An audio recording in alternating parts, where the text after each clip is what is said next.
Hey, I am Veronica Drake, and this is your weekly Divine Download. I sip my coffee, I open my receptors, and Spirit talks to me. Is it for you? I don't know. Only you know if it's for you. You know my saying, one size does not fit all.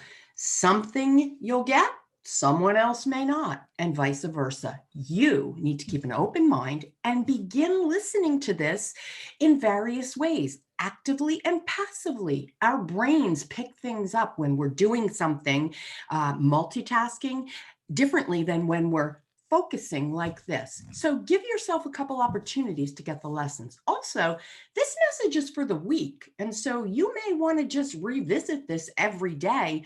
Maybe you'll fast forward to a spot in it. Maybe you'll mark the time down and you'll go right there.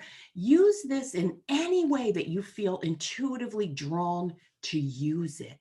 That is the broadness of this message. Where it gets specific is how you give it life. So, without any further ado, here we go.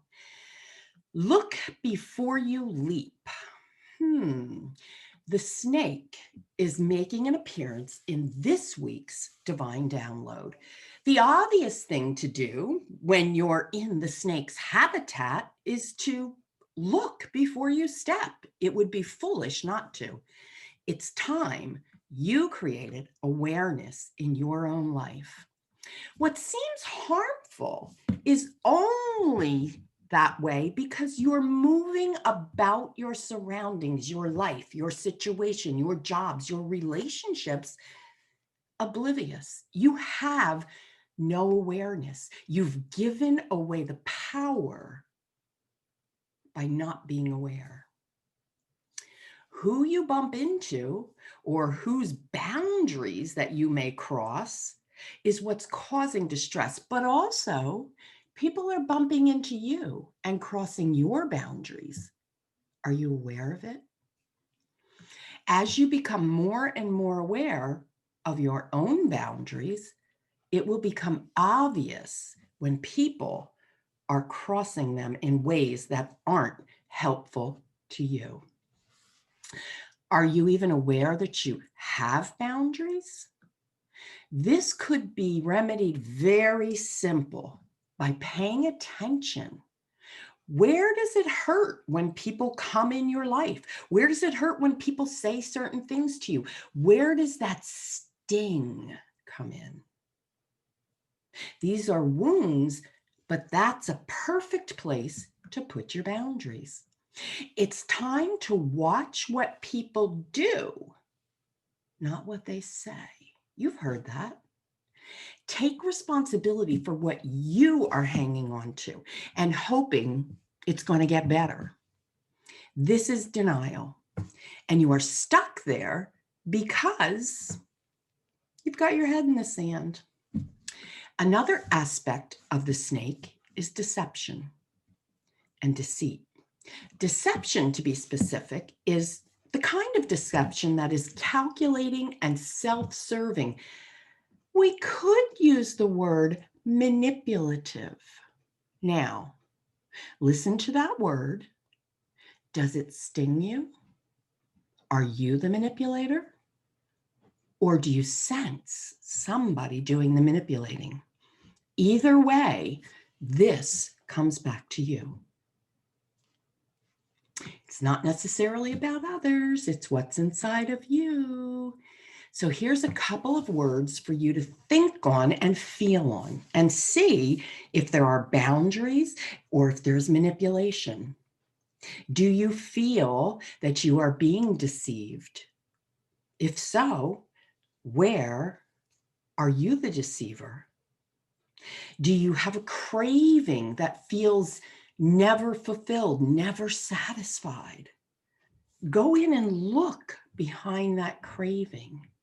Do you give in to false solutions? Do you satiate that craving with external stuff? What are you doing to keep your wisdom pure? It all begins with you. It's time to look deeply into each one of ourselves and identify two sides to every story. Yep, you got a light side and you got a dark side, and we all have it. So whatever you're seeing out there is also in here, but it also has an opposite side. So be mindful of that. Wrapping it up, the snake in this message is warning you to not take situations or even people at face value. Do your homework, pay attention. That's your homework. Notice what you're seeing and what you're not seeing. This concludes the message. Now, I want to tell you, I've opened up to the possibility of doing healing. Yes, I've stepped into it fully. And what I'm offering you is an introductory healing session. And I'll put the link in here, but it's not like any other healing session, at least not that I've experienced. I'm doing an intuitive scan of your body. I'm looking physically, mentally, emotionally, and spiritually at what's happening. Together, we're going to get an assessment. And here's what I know. Most people, myself included until I learned this, worked on the mental aspect, right? So I was stuck. I couldn't get well. I was depressed. I couldn't feel better. I was overeating. I didn't know how to control it. I thought it was all controlling the mind, and it is. It's a big piece of it. But you can't leave out the body when it comes to healing. You see, the body is filled with imprints of unwellness. And when we begin to uncover the unwellness, you begin to heal your body. And when your body heals, guess what? Systems all wake up, they glow, they operate on high capacity, and you feel better. And as a result, your vibration goes up. So if you are somebody who's thinking, maybe I could use a healing, let's do an introductory session and let's see if healing is what you need or if something else is going on there. Put the link in the comments. And in the meantime, I am opening up some private reading sessions. I'll also put that link here. So I'll see you later.